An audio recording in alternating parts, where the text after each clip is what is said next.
BJP বিধায়ক জিতু গোস্বামীৰ মন্তব্য এতিয়া ৰাজ্যজুৰি ব্যাপক প্ৰতিক্ৰিয়াৰ সৃষ্টি কৰিছে। জিতু গোস্বামীয়ে পুনৰবাৰ উল্লেখ কৰিছে অসম আৰক্ষী বিজেপিৰ মতে চলিবই। জিতু গোস্বামীয়ে সংবাদ মাধ্যমৰ আগত কি বিস্ফোৰক কথা কৈছিল, ৰকিবুল হুছেইনৰ বিৰুদ্ধে বিস্ফোৰক মন্তব্য কৰাৰ পাছত পুনৰ সংবাদ মাধ্যমৰ আগত তেওঁ কৈছে বিজেপিৰ দিনত চৰকাৰ আইন কানুন সকলো বিজেপিৰ মতেই চলিব।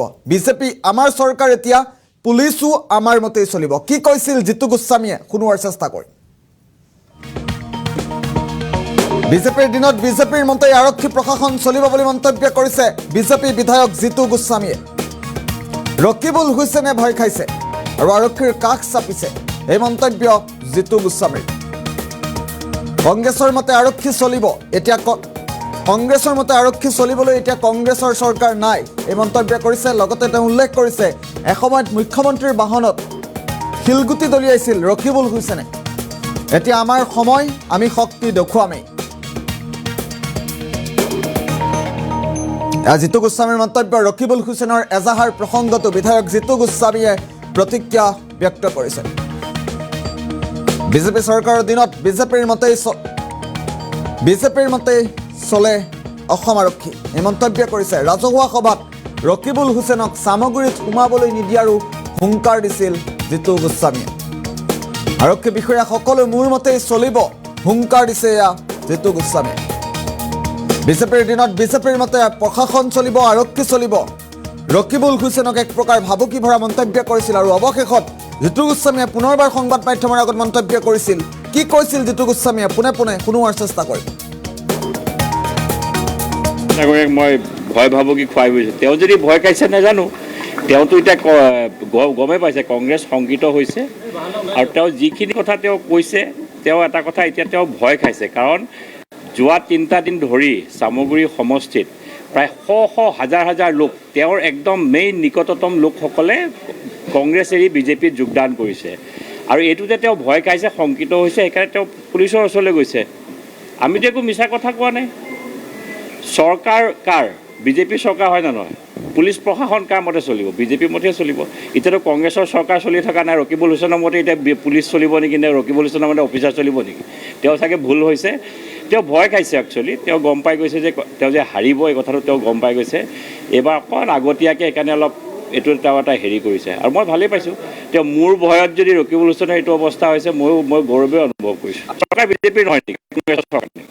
কংগ্ৰেছতো চৰকাৰ নহয়। কংগ্ৰেছৰ চৰকাৰ হ'লে কংগ্ৰেছৰ মতে চলিব, এতিয়া বিজেপিৰ চৰকাৰ প্ৰশাসনৰ মতে চলিব। 2016ত মই নিৰ্বাচন খেলিছিলোঁ ৰকিবুল হুছেইনৰ এগেইনষ্টত।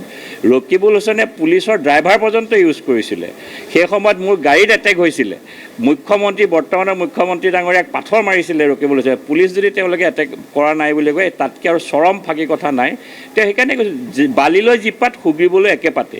আজি আমাৰ সময় আমি দেখুৱাইছোঁ, তেতিয়া তেওঁৰ সময় তেওঁ দেখুৱাইছিলে। তেওঁৰ সময় যেতিয়া আহিব তেতিয়া দেখুৱাব।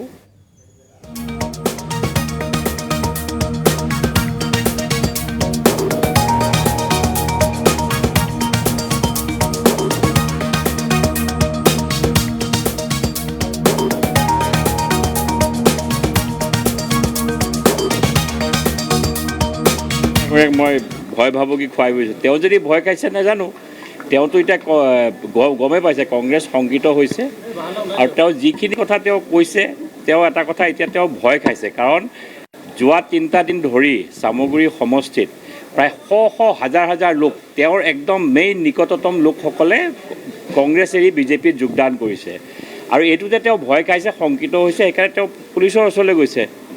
আমিতো একো মিছা কথা কোৱা নাই। চৰকাৰ কাৰ? বিজেপিৰ চৰকাৰ হয় নে নহয়? পুলিচ প্ৰশাসন কাৰ মতে চলিব? বিজেপিৰ মতেই চলিব। এতিয়াতো কংগ্ৰেছৰ চৰকাৰ চলি থকা নাই, ৰকিবুল হুছেইনৰ মতে এতিয়া পুলিচ চলিব নেকি, নে ৰকিবুল হুছেইনৰ মতে অফিচাৰ চলিব নেকি?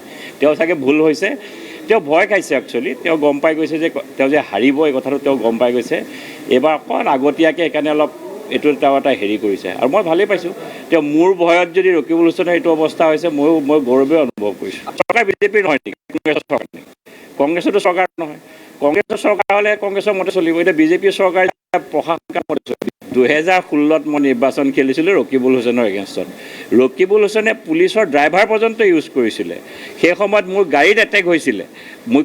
বৰ্তমানৰ মুখ্যমন্ত্ৰী ডাঙৰীয়াক পাথৰ মাৰিছিলে ৰকিবুল হুছেইনে। পুলিচ যদি তেওঁলোকে এটেক কৰা নাই বুলি কয়, তাতকৈ আৰু চৰম ফাঁকি কথা নাই। তেওঁ সেইকাৰণে কৈছোঁ, বালিলৈ যি পাত সুগিবলৈ একে পাতে। আজি আমাৰ সময় আমি দেখুৱাইছোঁ, তেতিয়া তেওঁৰ সময় তেওঁ দেখুৱাইছিলে। তেওঁৰ সময় যেতিয়া আহিব